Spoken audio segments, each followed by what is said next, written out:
ان کا سوال یہ ہے کہ ان کو کیونکہ کانوں کی تکلیف ہے، اس لیے یہ ایک چرچ جو کیتھولک چرچ ہے اس کی انسٹیٹیوشن میں اپنا علاج بھی کروا رہے ہیں اور رہتے بھی ہیں وہاں، اور وہ ان کو مجبور کرتے ہیں کہ سور بھی کھائیں اور شراب بھی پئیں۔ تو وہ کہتے ہیں مجھے کیا کرنا چاہیے؟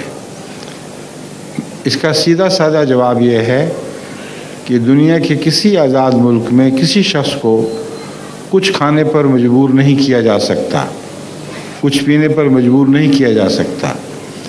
اس کے لیے ان کو اسلام کا حوالہ دینے کی بھی ضرورت نہیں۔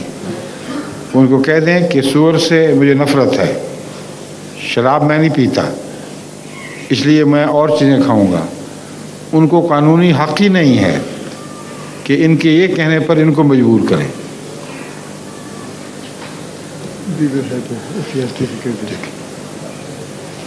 اور سوال؟